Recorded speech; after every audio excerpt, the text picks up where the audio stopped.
Here's a question that might sting a little. Have you ever poured your heart into someone, been everything they claim to want, only to watch them fall head over heels for someone who seemed to barely acknowledge their existence? You know the feeling. You were supportive, understanding, always available. You listened to their problems, remembered important details, and genuinely cared. Yet somehow they chose someone who appeared indifferent, even dismissive at times. This isn't about fairness or logic. It's about understanding the hidden psychology of attraction that most people never learn.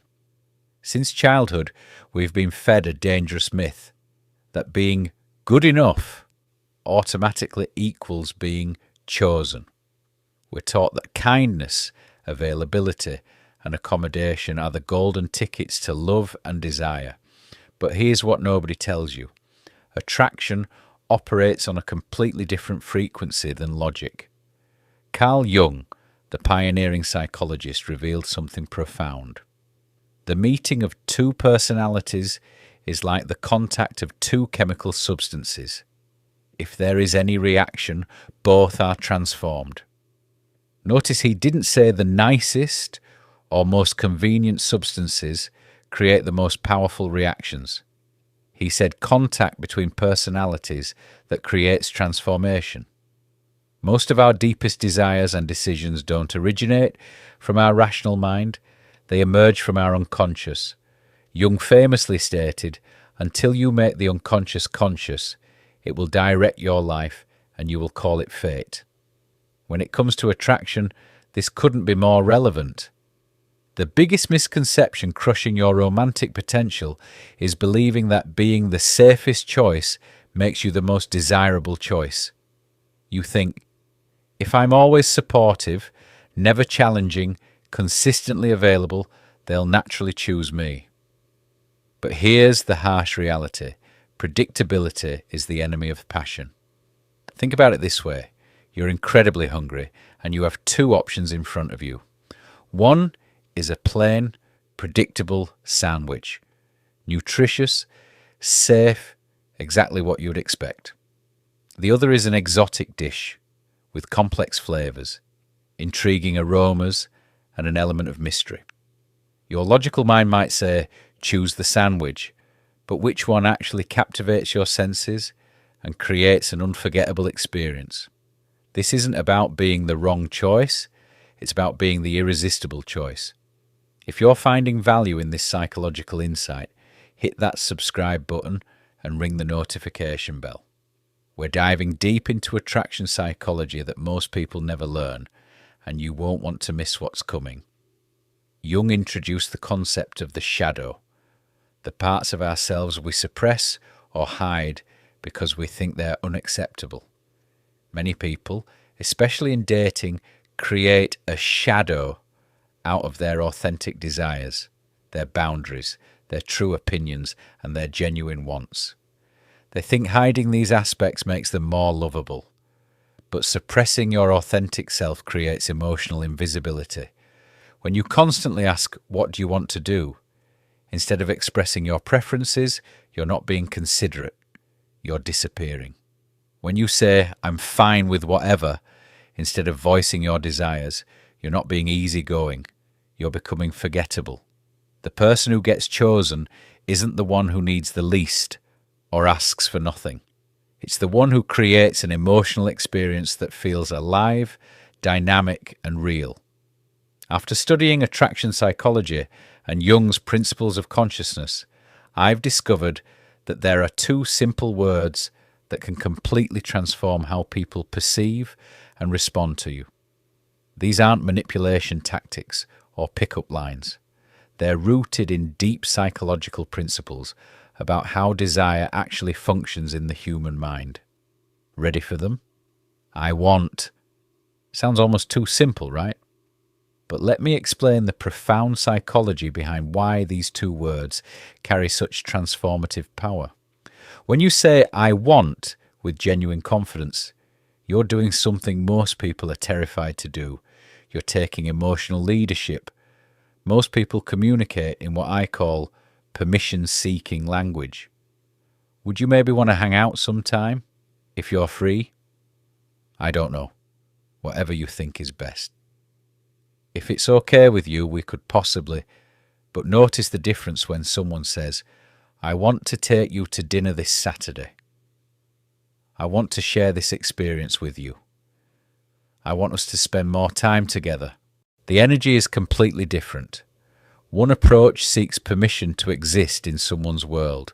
The other extends a confident invitation into yours. Jung talked about the importance of integrating different aspects of our personality. When you suppress your wants and desires, you're fragmenting yourself. When you express them clearly, you'll become integrated, whole, and magnetically authentic. Here's something fascinating from modern psychology. Our brains are wired to pay attention to certainty and clarity. When someone expresses unclear, wishy-washy desires, our unconscious mind literally doesn't know how to respond. But when someone communicates with crystal clear intention, it activates what psychologists call approach motivation. We're naturally drawn toward people who know what they want. This isn't about being demanding or controlling. There's a crucial difference between I want you to do this for me, demanding. I want to experience this with you, inviting. One creates pressure and resistance. The other creates intrigue and attraction. If this psychological insight is shifting your perspective on relationships, show some love by hitting the like button and drop a comment below, sharing your biggest takeaway so far. Your engagement helps more people discover these life-changing concepts. Understanding this intellectually won't change your life. Real transformation happens when you integrate this knowledge into your daily behavior. Most people nod along thinking, this makes sense, then go right back to their old patterns of people-pleasing and permission-seeking. The difference between people who transform their relationships and those who stay stuck isn't knowledge, it's applied action. For the next 7 days, I want you to practice expressing I want in different areas of your life. Day 1 to 2, low stakes practice. At restaurants, I want the salmon instead of I don't know what's good here. With friends, I want to try that new coffee shop instead of I'm good with whatever. Day 3 to 4, medium stakes practice. At work, I want to discuss my role in this project instead of waiting to be assigned.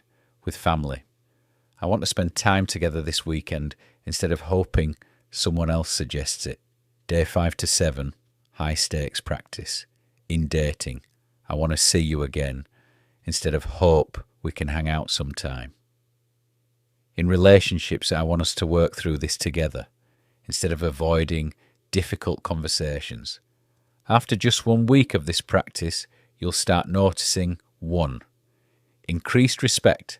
People take your words more seriously because you're communicating with clarity and intention. 2. Reduced anxiety. When you stop seeking permission for your desires, you stop living in constant fear of rejection. 3. Enhanced attraction. Others are drawn to your confidence and emotional directness. 4. Personal empowerment. You'll feel more connected to your authentic self and less dependent on others' approval. This isn't about becoming demanding or aggressive. It's about stepping into your power as someone who knows their worth and isn't afraid to express their authentic desires. Jung emphasized that real growth comes from integrating our shadow, those parts of ourselves we've learned to hide.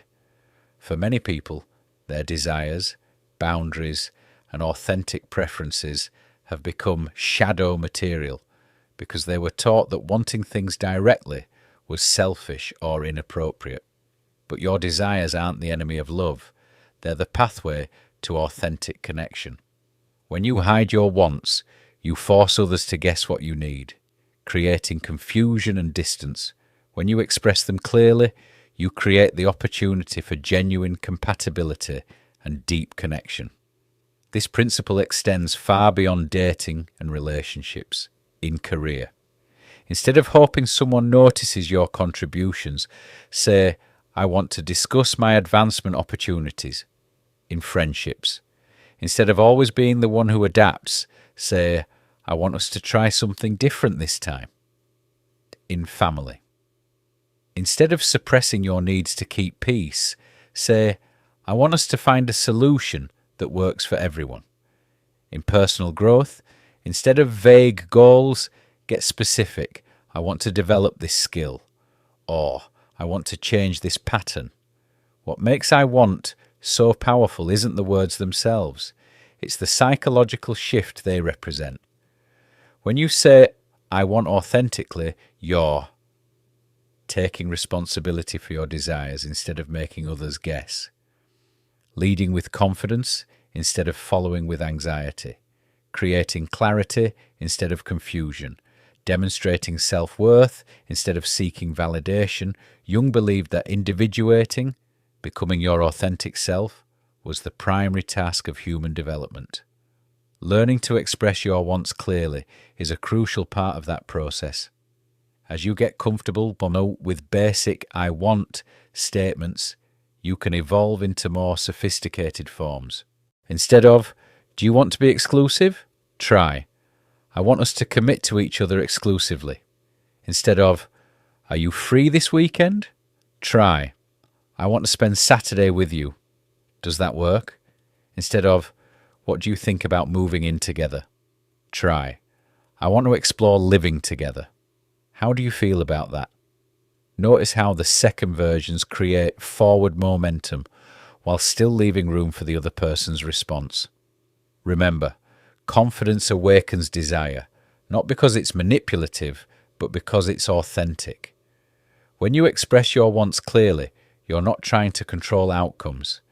You're simply standing in your truth and allowing others to respond genuinely. This creates the foundation for real compatibility rather than performed compatibility. Jung said, the privilege of a lifetime is to become who you truly are. Learning to express your desires without apology is a crucial part of that becoming. Your challenge starts now. For the next 7 days, practice saying, I want, in various situations. Notice how it feels in your body. Pay attention to how others respond. Document the shifts you experience. Before you go, I want 2 things from you. First, subscribe to this channel and hit that notification bell. We're exploring the deep psychology of attraction and personal power that can transform every area of your life. Second, comment below with one area where you're going to practice saying, I want this week. Your commitment helps solidify the change and inspires others to take action too. Remember, you don't get what you don't ask for, and you definitely don't get what you're afraid to want. The question isn't whether you deserve love and respect. You do. The question is, are you willing to step into the version of yourself who expresses that worth clearly and confidently? Your transformation starts with 2 simple words, I want. Now go use them.